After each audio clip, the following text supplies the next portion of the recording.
Surat આંજણામાં primary સ્કૂલના building બાંધકામમાં ભ્રષ્ટાચાર કરાયાનો આરોપ જાગૃત નાગરિકોએ મહાનગરપાલિકાના અનેક વખત રજૂઆત કરી છતાં નથી કરવામાં આવતી કોઈ કાર્યવાહી. શું મહાનગરપાલિકાના અધિકારીના મેળાપીપળામાં નથી થતી કોઈ તપાસ?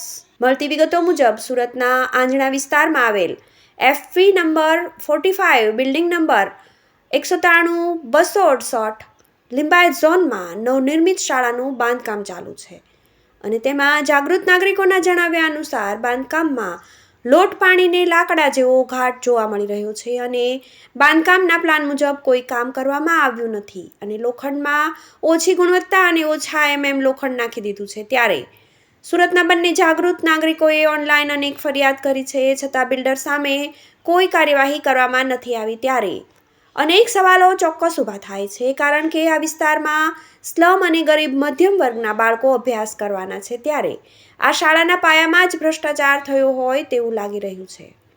શિક્ષણ સમિતિ કે શિક્ષણ જગત સાથે સંકળાયેલા લોકોને આ વાતની જાણ છે કે પછી અજાણ છે તે કંઈ સમજાતું નથી. મારું નામ નિતેશ ભીમજીભાઈ સોલંકી, મારે રહેવાનું પાલનપુર જગાત નાકા. આ સ્કૂલના કામમાં એટલી બધી ચોરી થઈ છે એના મારી પાસે અમુક વિડીયો છે. બધા સ્ટીલમાં 12 એમની જગ્યાએ 8 એમ સ્ટીલ વાપર્યું છે અને ઘણી બધી ગ્રાઉન્ડ બીમ નથી નાખ્યા, પ્લિન્થ બીમ નથી નાખ્યા. એ બધા વિડીયો મારી પાસે અવેલેબલ છે ને ખોદાણ કરીને પણ એ લોકો જોઈ શકે એવું છે. SMCમાં મેં વારંવાર ફરિયાદ કરી છે પણ અમને કોઈ પણ જાતની ઓનલાઈન ફરિયાદ કરી છે, અમને કોઈ પણ જાતનો રિસ્પોન્સ મળ્યો નથી.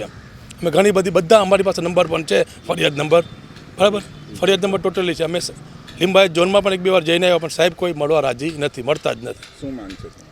મારી માંગ કંઈ જ નથી, બસ આ સ્કૂલનું કામ જોઈ લઈએ. આમાં નાના બાળકો બધા ભણવાના છે. આજે આપણે અત્યારે પેલા બાળકનું બન્યું આપણે અહીંયા, તો આ કેટલા બાળકો અહીંયા ભણશે આ સ્કૂલમાં? તો વિચારો એક બાળકમાં આટલું બધું થયું તો આ કેટલા બાળકો અહીંયા ભણશે? આમાં સ્ટીલમાં બહુ ચોરી થઈ છે, સ્ટીલમાં સિમેન્ટમાં. વિનોદભાઈ ચૌહાણ મારું નામ. આ સ્કૂલમાં બહુ ચોરી કરી છે ને કોઈ ધ્યાન નથી દેતું. સાહેબ આવીને પણ ચાલ્યા જાય છે ને આમાં સિમેન્ટ એકદમ ઓછી નાખી, લોખંડ નથી નાખ્યું ને આ મધ્યમ વર્ગના બાળકો અહીંયા ભણવાના છે તો આ સ્કૂલની શું હાલત થાય, બાળકોની શું હાલત થાય? કોઈ જગ્યાએ રજૂઆત કરી છે? આ લિંબાયત ઝોન છે. લિંબાયત ઝોનમાં બી ઘણી વખત જઈ આવ્યા પણ કોઈ સાહેબો ધ્યાન નથી દેતા ને કામ એમ જ ચાલ્યા કર્યું, લે ભાગું કામ થયું છે. Arvind Rathod, GTV news, Surat.